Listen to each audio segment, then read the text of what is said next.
welcome to the halftime huddle.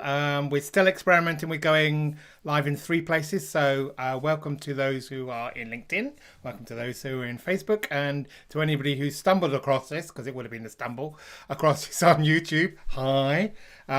This is a halftime huddle. This is opportunity halfway through the week, hump day, to spend a bit of time refocusing, spend a bit of time we're having a conversation, and I'll introduce you to.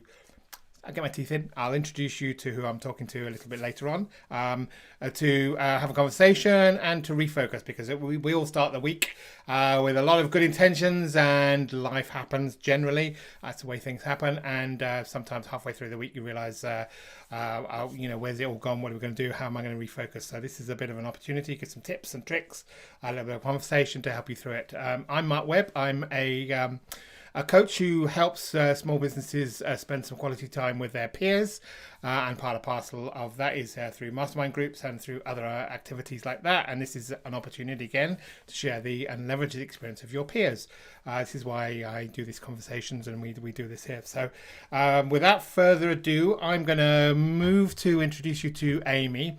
One thing, technically we're having some great technical challenges, so if Amy drops off a little bit, we'll get her back. And we will carry on going. We will get through it as we can. We did have a couple of hiccups when we were doing this in the quotes green room beforehand, but fingers crossed it'll all go smoothly, and hopefully we have a great conversation with Amy. So welcome, Amy. How are you? Hello, Mark. Hello. I'm well, thank you. Good, really good. Fingers crossed that we don't drop off too much. It's been great fun. Halfway through a conversation, she said, fingers crossed. If I don't drop, and then she just drops. So fingers crossed it all works out smoothly. We all know what the got it all out of like. the system now. Absolutely, it's all done. It's now for stable. It's okay. So we will see. Now that I've said it, it should be fine. So Amy, just if you'd like to, for those people who don't know you, Amy Metcalf, please let us know a little bit of what you do, who you are, and why you do what you do. So I'll leave it over to you, Amy. Yeah. So, I'm Amy. I am first and foremost a parent. I've got a 12-year-old daughter. I work for a bank. I've worked for Barclays Bank for 15 years now. So I've got a whole lot of corporate experience. And a few years ago, I took some time out and I reduced my hours down at work, and I studied a master's, and I did my master's in physical activity, nutrition and health promotion. I've been a fitness instructor for 7 years. I used to teach spinning classes on a Friday night, so I'd leave the office, head to the gym, teach spin, and it was a fantastic introduction to the weekend. And I've also been vegan for 9 years now, and I'm not just any old vegan. I am a high fruit, high raw vegan. So yeah, I like to call myself a corporate hippie sometimes. So corporate world, but very much I've got a health and fitness background as well, and now I am looking to move into that space in business. So that is a little bit about me. Corporate hippie, I love that, corporate hippie. Yes, indeed. And to be honest, the spinning deal is sort of a tie into. There's a connection between us, because I think you used to teach spinning to one of the women I used to work with. Yes, indeed. It was a weird old connection we had. Someone I used to work with a while back. So it's funny how the way things connect, really. So the wonders of Facebook. Indeed. And the world, indeed, definitely. Was it the who's his name? Kevin Bacon. Six thingies of separation. Degrees. Is it degrees? Yeah, indeed. So I haven't got my brain in today. The 6 degrees of separation with Kevin Bacon. There was 2 degrees of separation between you and me. Really, that was easy. So yeah, Amy, you talked about, and this is one of the things probably we spent a little bit of time exploring, is the fact you still work. That's right, you still work for Barclays in the back, yeah, and you're doing full time. Yep. So this is the thing we're kind of going to talk about here is you could call it the terminology nowadays is a side hustle. I think is that how you describe it? It is, although we do question the word hustle, don't we? Because doesn't Yeah, we hustle do. come across as being a little bit unorganized and scrabbling about, right? Can be, yes. Hustle, hustle, hustle. Yeah, indeed.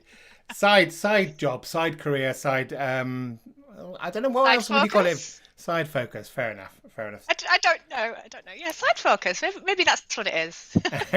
Indeed, indeed, and one of the things that sometimes comes across is with this kind of stuff is and very much in this kind of day and age, having multiple streams of income is quite a good idea, especially given the situation in terms of the current situation we're living through.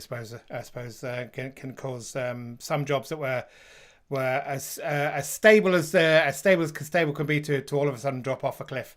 So having multiple streams of income is a great way, but it does offer a challenge. And I think obviously we're going to I'm sure we'll come across explaining and discussing how you face that challenge. And with that in mind, you've sort of explained sort of a little bit of why you do what you do.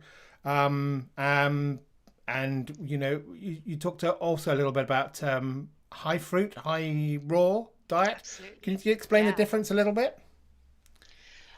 But between each of the levels of Yeah, no, just plant-based diet, yeah, yeah, a little bit about. So, I mean, most of the science around plant-based diets, a plant-based diet is most conducive to health, and the majority of the science in the epidemiology and like I say, the vast majority of the science shows that a whole foods plant-based diet is the healthiest for us in preventing disease and what have you. Now, when I was introduced to veganism, um, it was an old friend who came to my house to tell me about veganism. And he turned up with a stack of fruit. And I was like, that's a lot of fruit. This was medjool dates. So when I'm doing that, it was medjool dates. So that's a lot of fruit. It was like 4 packets of medjool dates. And he said, yeah, I'm not just vegan, I'm a fruitarian. So I went from knowing nothing about veganism to having a little idea about fruitarianism in one afternoon. Um, so basically, high fruit diet is kind of a subset of whole foods plant-based. It's just, I'm not going to use the word restrictive, but it includes fewer of those foods, and it focuses on fruit and salad mainly. So quite often I'll eat fruits during the day and then cooked foods on an evening. But when I'm eating at my best, when I'm eating foods that give me the most energy, put me in a different mental state, I'm eating raw foods. Now, there is less science on this because there's not many people doing it, quite frankly. No. There is, like I said, very few studies on raw diet, and I haven't actually delved into them. But I just know they're not there so much. However, from personal experience and the experience of many, many other people, eating raw foods puts me in a different mental state. So I define 3 levels in my coaching. So the first one's called Bloom, and that is the whole foods plant-based diet. That includes cooked foods. That's all your whole grains, all your vegetables, etc. The next level I call Zest, and that's where you focus on fruit, but you aren't necessarily eating raw, but you're eating a lot of fruit. And that's where life gets more zesty, right? And you do start to feel more benefits of those raw foods. But the final level I call Vivid. And that is where it's 100% raw foods. And I call it vivid because literally life feels more vivid. I can't describe it. There's nothing else that I've ever experienced that makes me feel the way that raw foods do. I feel more vibrant. And it's a bit like looking at the world through rose-tinted glasses. You're just in this happier state. But it's also, when you're in that state, you also need the rest of your life to be going really, really well. Because you're kind of like in a higher vibration. So if you, for example, you're not getting great sleep or great exercise, you find yourself craving the cooked foods again. Uh-huh. It's like you can't deal with the raw because everything has to be leveled up to make it easier to stay raw. It's a really fascinating thing. Okay. thing to experience. So, like I said, I've been doing this for 9 years now, and I've done the whole eating raw for a period of time and then coming off it and going back to cooked foods and feeling the difference. Starting just feeling, going from that that different state, that more vivid state, to eating cooked food again. I feel the drop. And then when I start to eat processed foods, the normal packaged stuff we get in the shop, I feel another drop. And I've just become really tuned in to how the foods I eat affect how I feel, basically. Okay. Is there anything seasonal about it? I mean, in terms of, I know there's a lot of thought around the idea of eating foods that are in season. How does that sort of level with obviously some of these fruits aren't in season all year through. So how does that? Yeah, I mean they're always going to be better quality and also cheaper as well. Yeah. when they're in season. So I do eat seasonally. So in the summer I'm eating the nectarines and the peaches and what have you. And then currently, I don't know if you can see behind me. Oh, yep. See, Satsumas, very Christmas fruit. No, that's not Satsumas. That is Persimmons. Oh, okay. Another orangey. Yeah, let me show. Yeah, let me show everybody. This is Persimmons. Now this is okay. This isn't even half of what I've got in the house. I have got many more, but my stocks do often end up in the living room. Well, they look nice in the background. They look quite sort of festive. Christmassy. Yeah, indeed, very Christmassy. Yeah, so I'm currently drinking, this is my favourite smoothies at this time of year. It's persimmon, oranges, ginger, and carrots. Oh, very orange. It's very, very orange. All of them are oranges. Even ginger, I think, is an orangey thing. But yeah, it's absolutely lovely, like I say, with the oranges in there. So, yeah, so the argument is if it's seasonal, if it's likely to be more nutritious as well. But also, it's a really good point you say about this, because if fruit isn't good quality, I think a lot of people can't get their head around eating a lot of fruit, because some of the fruit that we buy isn't great quality. And if it's not in season, like if you try to buy nectarines in the shop now, they're not going to make you happy. So no one wants to eat lots of that, right? So you're right, it's about getting into tune with what's the best thing to be eating at that time of year. Okay, nice. Cool. Persimmons, I'll have to chase them up. I mean, are most of these things you can get in, general supermarkets, or do you have to work harder at trying to find these from greengrocers? It used to be lovely. I used to love a greengrocer down the end of my road, but don't seem to see very many of them around. No, I get most of my fruit from the market. Okay. So in Northampton town centre, on the market square, I've been going there for years, and I buy by the box. Mm-hmm. So they sell me the boxes that they buy at the wholesalers, add a little margin on, but then I'm getting that cheaper than if I was going to the supermarket. Absolutely. Sometimes I do go to the wholesalers myself, but it's Birmingham's the one that I go to. There is Leicester as well, but it's a bit of a drive and it's time, and I'm a busy woman. No, indeed, and we will talk a little bit about that as well. Yeah, so if I have time and the opportunity, I do like to go and choose my own. Because some of them have better quality stuff as well. So okay. Better quality stuff. So, but the dream thing for a lot of fruitarians, I don't identify as fruitarian, but the dream for a lot of fruitarians is to live in a country in the tropics. Where there's lots of nice fresh fruit all the time. Yes, indeed. Yeah, definitely. But apparently the UK gets some of the best variety from across the world. Okay. Things shipped in. So apparently the UK isn't a bad place to eat a lot of fruit. Oh, there you go. Fair enough. As long good. as you're getting the good stuff. Good stuff, indeed. There you go. Thank you. There's someone who's recognizing that you've got an aura of from your fresh fruit. I don't know whether you saw that quickly. So. But Richard was also saying that he's the longer you do it, the easier it gets. Obviously, with reducing sort of processed food out of your diet, which is the first step, I would imagine. Yeah, cool. Absolutely. Yeah. And I've got to the point where I still eat those rubbish foods, but when I do it, I know what it's going to do to me. And because I've experienced the other end of the spectrum, Yeah. I know that if I eat it, it's really going to hit me. And it's that makes it easier for me to stay away from those foods, because I still get the same cravings that everybody else does, but I find it easier to fight them because I've experienced a more, let's use the word extreme, difference. No, indeed, and that is always a challenge when you don't see a link between a bad action and a bad sort of result. Then you miss the fact that bad action, or eating bad food, or processed food, or smoking, or all these kind of things, they have a delayed bad action from them, and sometimes it's more difficult to tie them together and get rid of the bad action, because you don't always emotionally link the two things together. So yeah, indeed. Yeah. So one of the things that I quite like to talk about, and we've got a couple of topics I often discuss.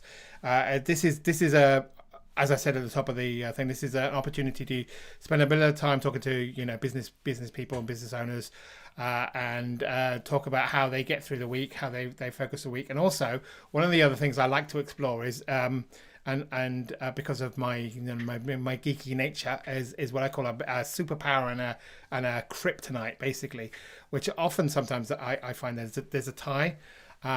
It's my sneaky way of saying what's your strength and weakness in terms of business. So in terms of superpower, what is it about running a business, and in your instance running a second business on top of your working, that you find that you find easy to do, that you find that isn't a challenge, and on the flip side, what is the one thing that if you could outsource or give away or not have to ever do, what is that, your kryptonite? What's the thing that makes you cringe and not want to do run your second house? I mean, I guess an obvious one, which a lot of people have with their side hustle, side focus, is just the passion for what I'm doing. Yeah. I'm passionate about helping people find health, find well-being, get lean, experience raw, and just opening people's minds and seeing that discovery in people. But I guess in terms of actually in the business and doing that, my superpower is probably handling data. So I'm an analyst in the day job. I live in Excel. Okay. I just love Excel. I love adding numbers and handling data. So tracking things and what have you. So I'm very comfortable with that. In terms of kryptonite, I'm still new. I'm still learning. But I would say it's probably making decisions, because there are so many choices. There are so many routes. There are so many different people giving you different advice. Yes, indeed.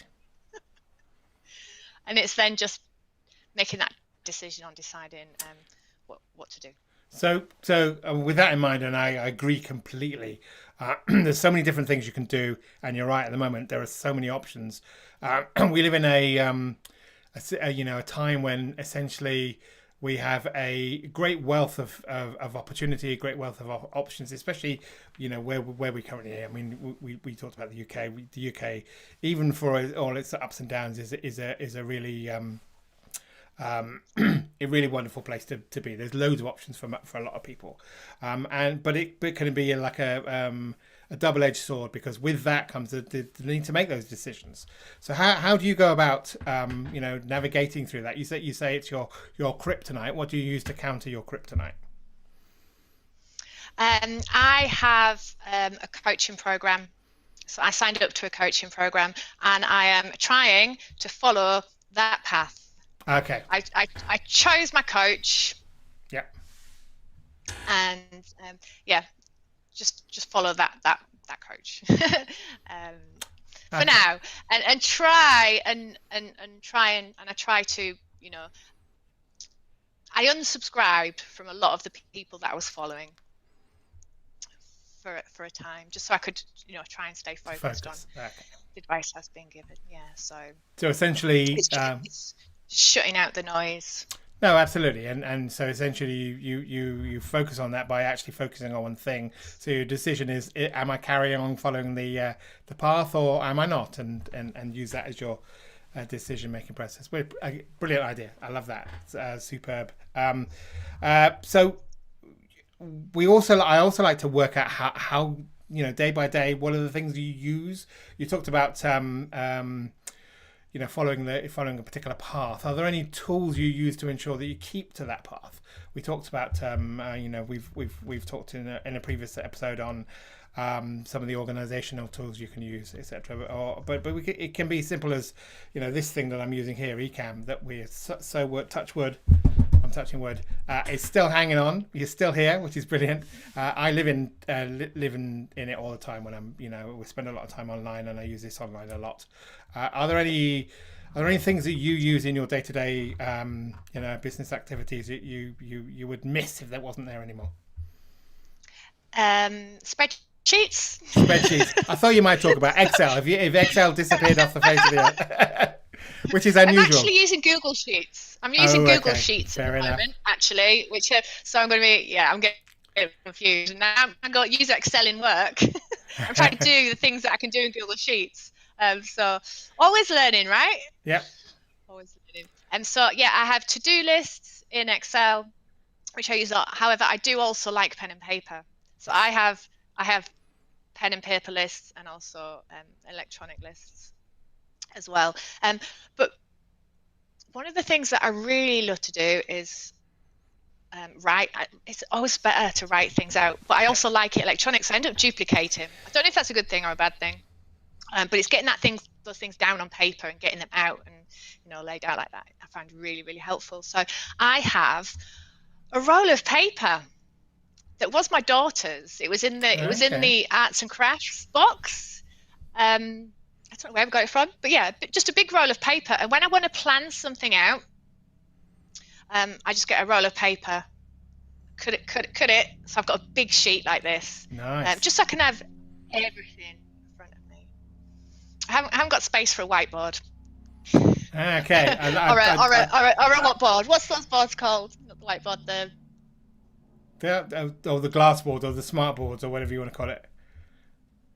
Yeah, or even the paper one. A flipboard. Flip chart. Flipboard. Yeah. You've got a flip chart on a piece of paper. I end up on the floor with my roll. I like that idea. I think it's a brilliant idea, and I also like the idea. I mean, I'm very much a, I say I live in this kind of environment. I'm techie at my roots, but I'm also analog as well. I love a pen and paper. I don't go anywhere without my, just down there, my bullet journal, etc., and my nice pens. I also find a nice pen makes it a little bit more of a enjoyable experience when you're writing on a write out. So you have to have a nice pen. An old biro won't cut it for me. Pencil, I quite like pencil. I quite like a pencil, but I tend to like it. I don't mind writing it and scribbling over it. It gives me a little bit of jeopardy when I'm writing things down. Whereas scribble out of it now. Scribble it out. Yeah. But and I suspect one of the, as long as you do things twice, I think it's quite probably not a bad thing, because there's something about doing something, tactile, something physical, and something writing. There's a different. I don't know where I read this, but I read somewhere that by writing things out, it actually activates different parts of the brain, so it makes it easier to remember. And then also repeating, which is another good thing, by putting it into an electronic form afterwards, reinforces the learning that you made when you actually did the first draft or whatever. So I don't think it's a challenge. And also, if it doesn't make the cut and go from physical to electronic, then maybe that's not a bad thing. Some of these things are, you don't have to repeat everything. So I think, to be honest, whatever works for you. If you're finding it works for you, then 2 times, 3 times, 4 times, however many times you want to repeat things, it doesn't matter if it's still working for you, and you find it works for you. Is that the case? Absolutely, yeah. And what about colour? Colour, I love colour. I like colour.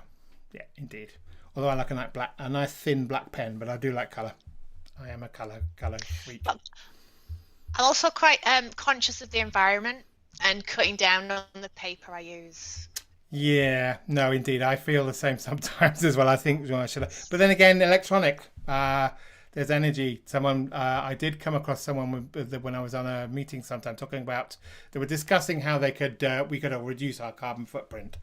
And they were saying how now that we're not traveling so much, and we're doing a lot of things remotely on things like Zoom and other kind of stuff, then maybe that's a way of reducing the carbon footprint. And then someone showed up and says, how much energy does Zoom use to make a Zoom call? It's probably still less than it would take to get in a car and drive down 30 minutes down the road, maybe if everybody did it. But there's a lot of energy in the background that we don't really understand is being used. So who knows?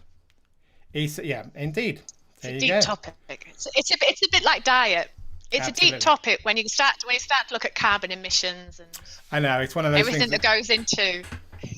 Yeah. So there you go. That's what solar power, friends, etc. That's what we need to work on.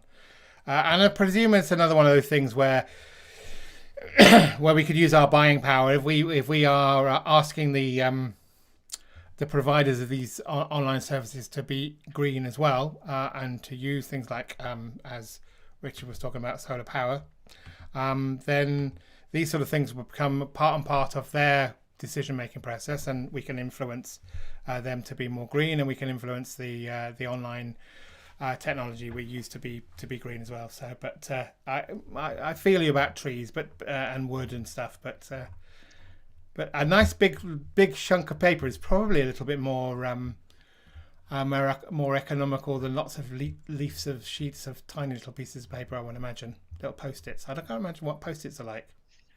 Post-its are not recyclable, are they? No. Did you know this? No, I would. So I do try to avoid them now. Indeed. So yeah, indeed. Interesting.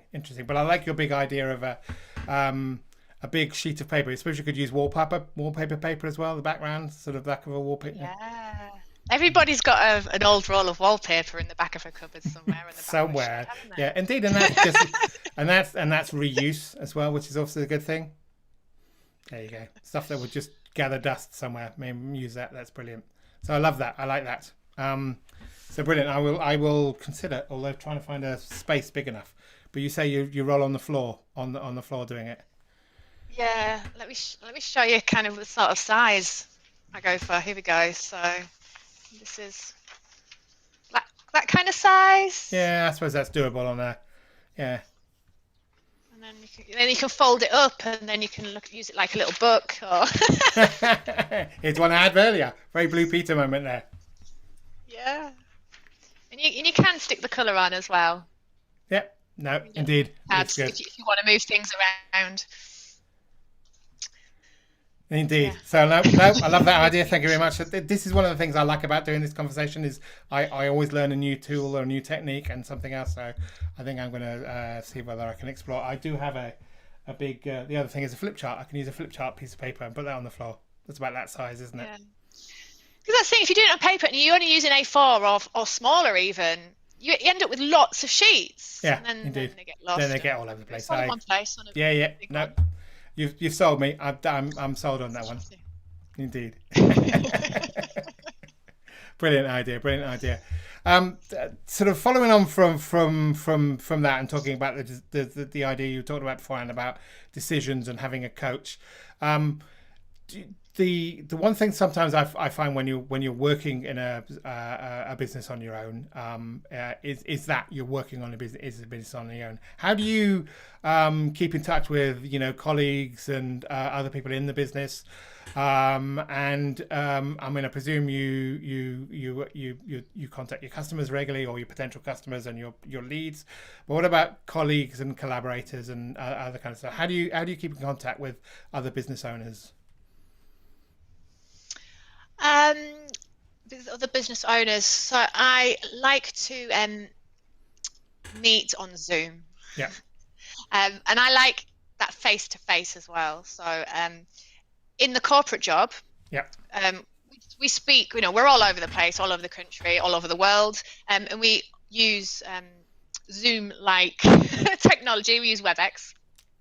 And I've always, I say always, for years now, I've been the colleague who will always put my camera on, even if other people don't.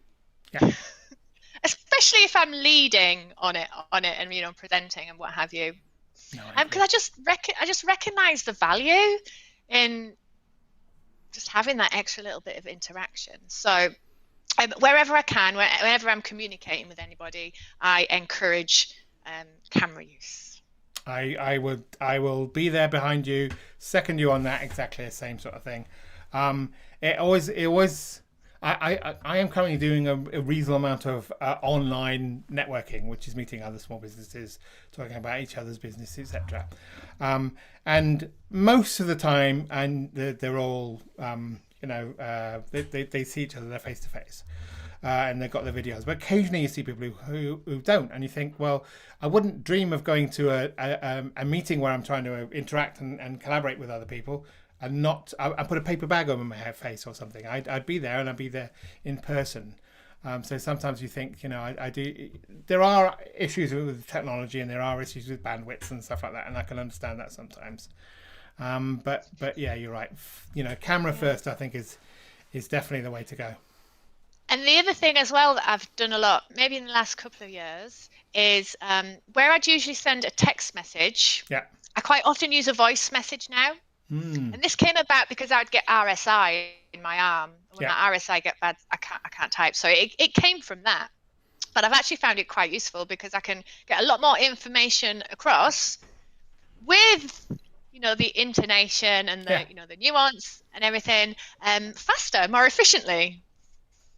And then also, if the other person returns a voice, it's nice to hear their voice. No, I agree. And I've got my fingers are a bit. I mean, even on a big phone, my fingers can get in the way. I can have sort of big sausage thumbs.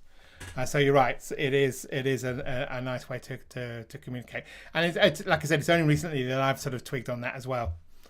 And some of the other ones, I think you can even send little video snips as well. Some, I don't know. I know on the one we most use, I think it's mostly audio you can do. But yeah. And because it still is the norm to do the typing or the typing on the phone. It comes across as something different when someone does use audio as well. So which is quite good.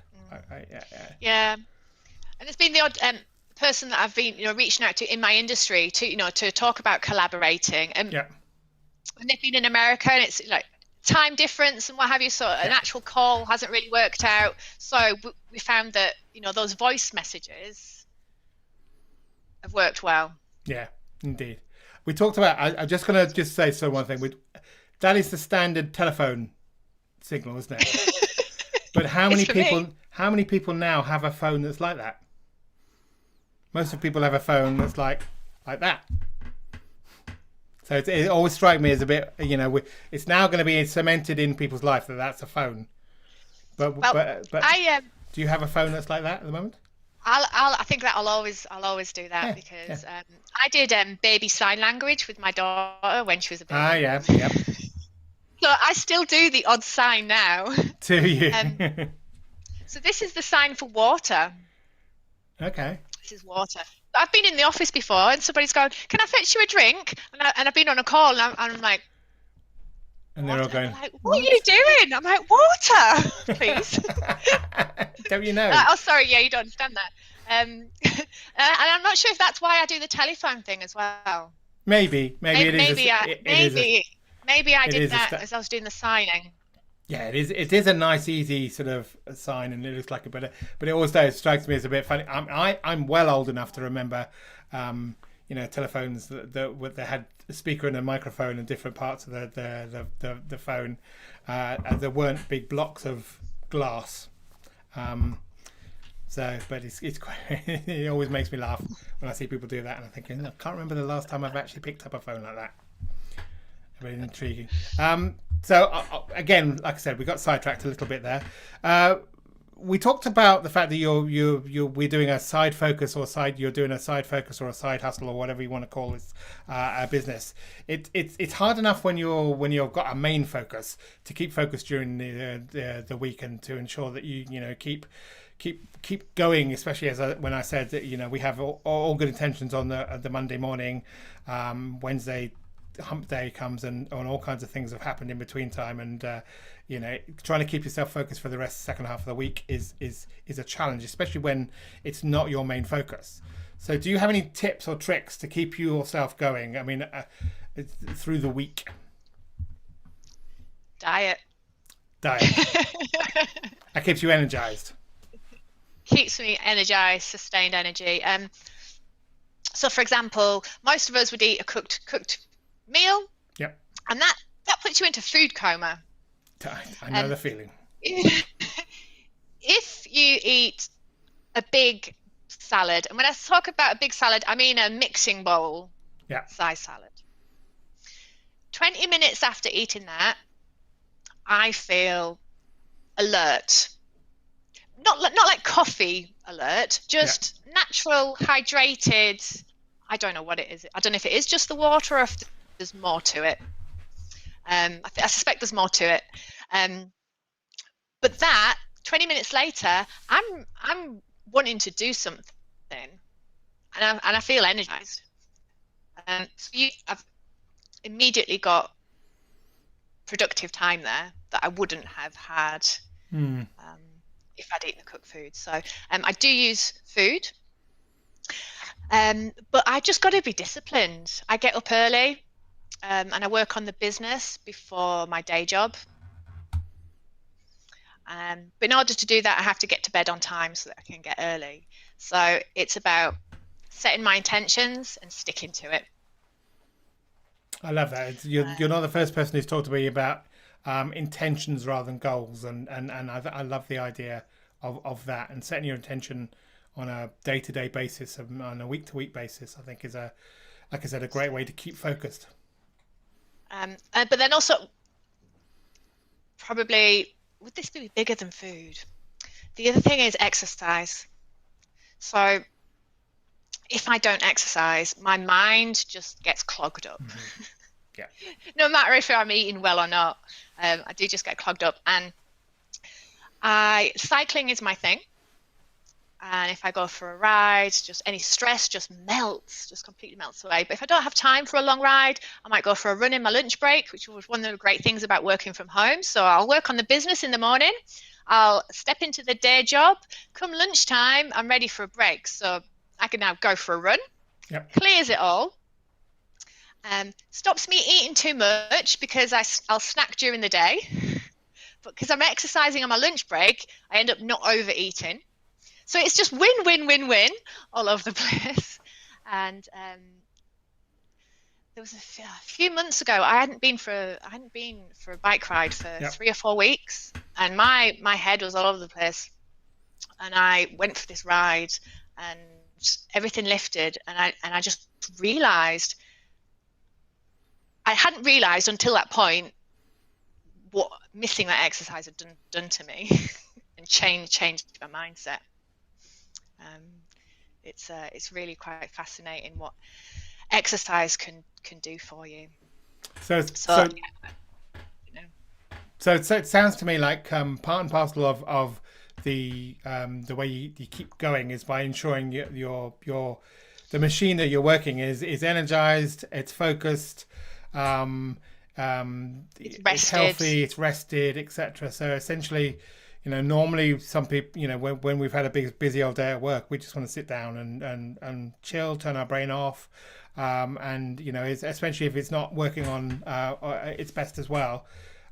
So I like the idea that you're thinking about to make sure that I'm working as efficiently as I can. I need to make sure that I am working as efficiently as I can.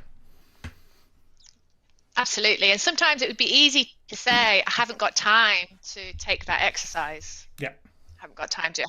But I've come to realize that it is beneficial taking that time out. Because also I have some of my best ideas when I'm exercising.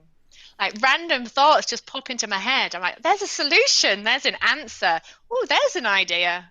And can I say most of those happen when I'm either running or cycling.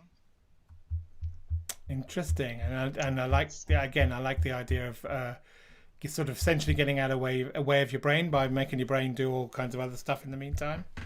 And yeah, great, love that. Thank you for that. Just a purchaser.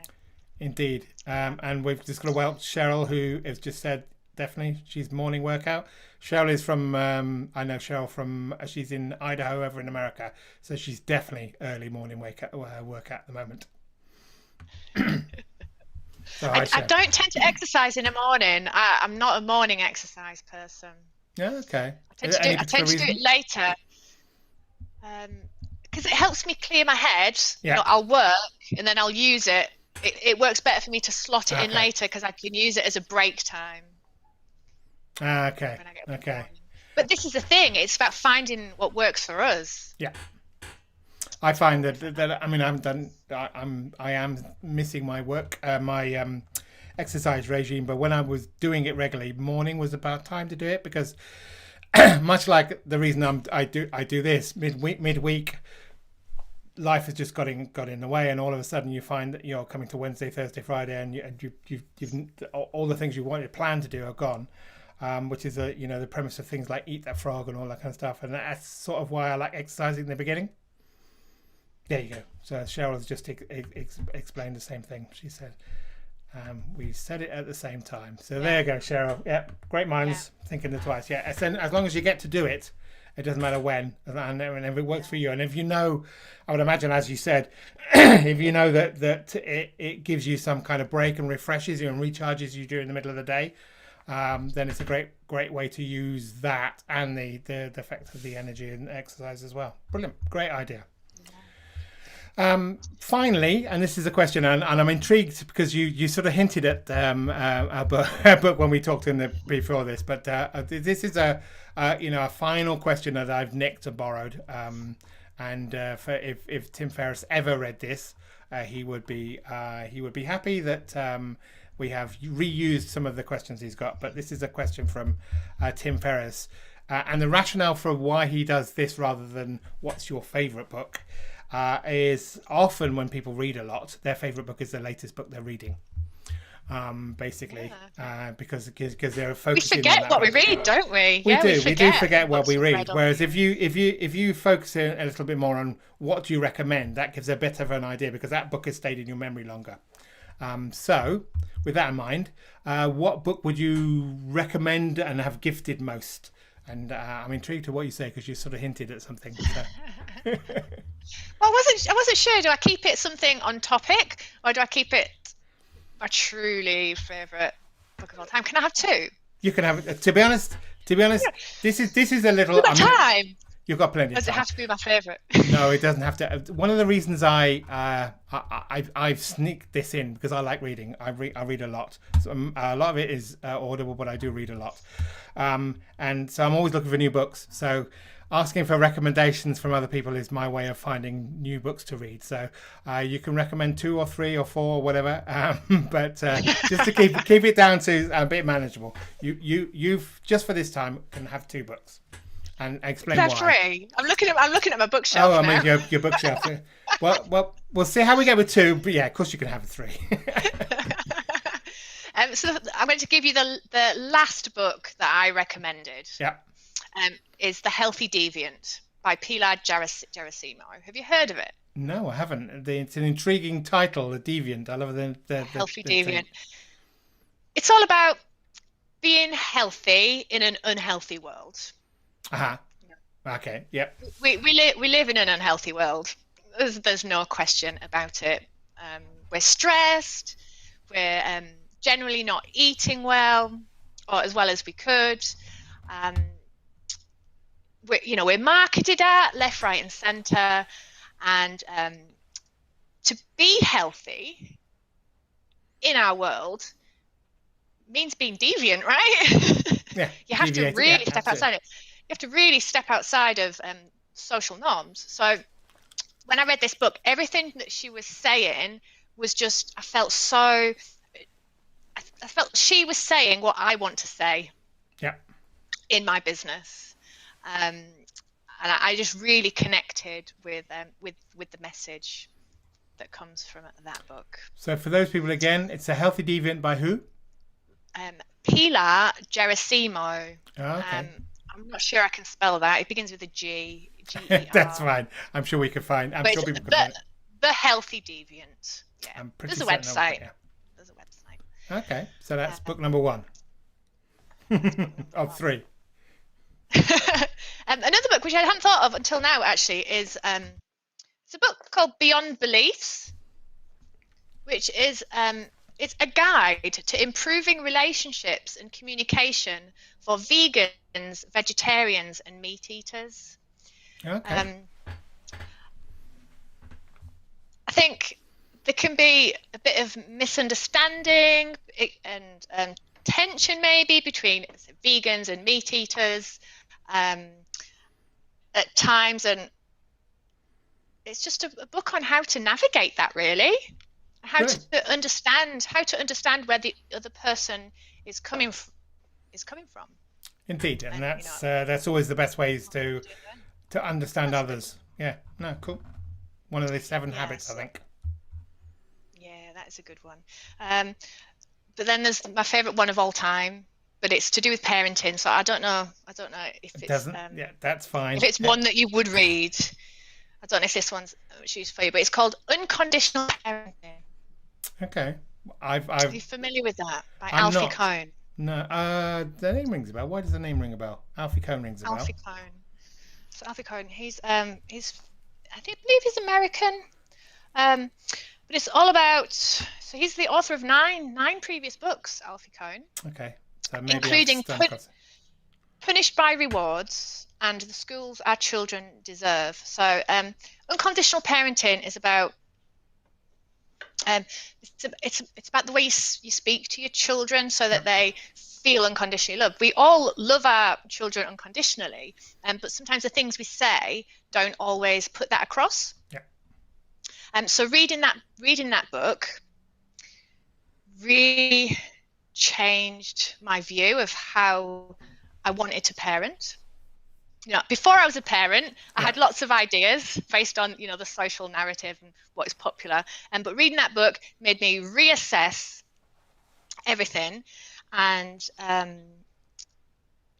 it was actually doing things like that, approaching parenting in a different way and being successful with that made me confident to try out the high fruit diet when I did it, because I learned when there is a small pocket of the population doing something quite different to everybody else, there's usually a very good reason for it.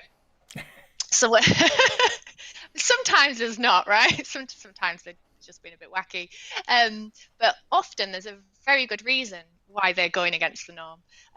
So yeah, when I heard about the high fruit way of living, I thought, oh, there's probably something to this.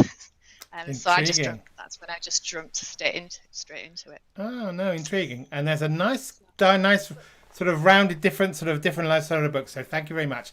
And it's quite weird. When you originally put that up, I said I thought, oh, my children are all gone away and are all sort of adults now. And I think, I don't feel like a parent, but I'm always a parent.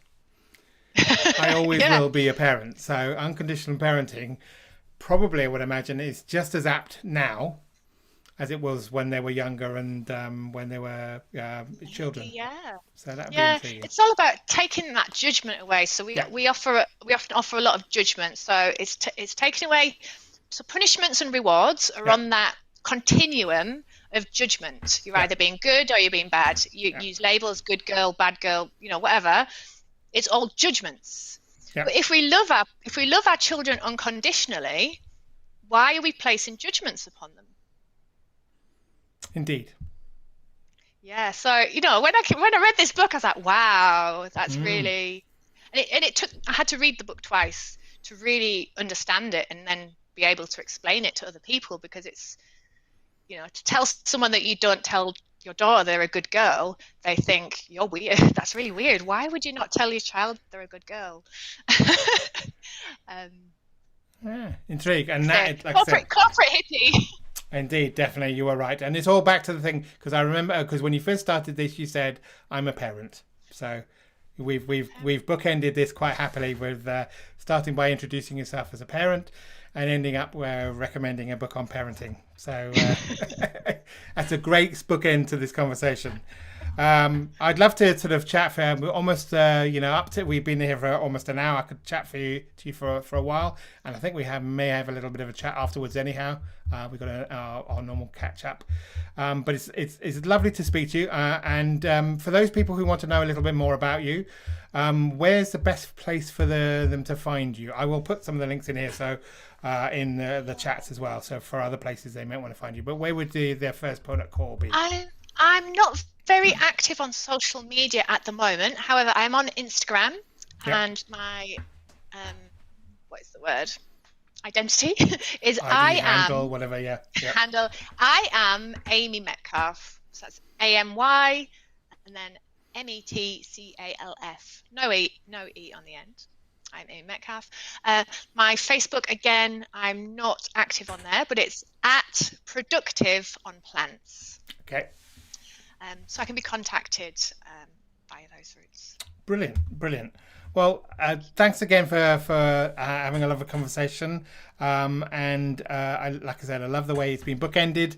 Brazy, parent first and parent last, which I love that. And I have met your daughter with her big long claws as well. So it's lovely to speak to you. Please do keep us in touch with what your progress are and how you're getting on. And for those people who are watching this on the replay or watching this later on, please do comment, say hi, and Amy and I will reply if we can, and give you some sort of support and answer any questions you put on. So I'd love to hear your opinions about all of these things, and I'd love to hear all of your tips and tricks as well. So, but in the meantime, lovely to speak to you, and we'll see you again, and I will speak to you a little bit later, Amy. So, speak to you soon. Where is it? Thank you for having me, and see you next time.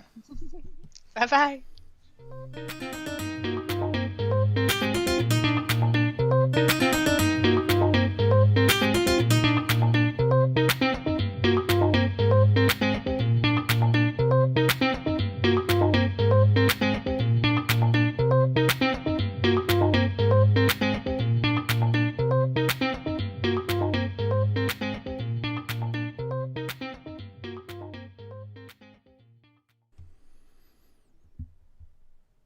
Hi there. Thank you for staying along. Thank you for listening. Thank you to Amy for a lovely conversation. I will continue this conversation with Amy as well. And if you really want to follow sort of Amy, then the links will be in the comments. If this is my end of credits sort of time for me to sort of implore you to let me know how you found this, anything you want me to add, or any other people you want me to talk to. I'd love to have your feedback on whether any things you want me to bring on, any topics we want to discuss, because I want to make the halftime huddle as useful to you guys as possible. So do please let me know. Drop me a line, drop me a comment, and let me know how it goes. But in the meantime, have a great second half, and I will definitely see you next time.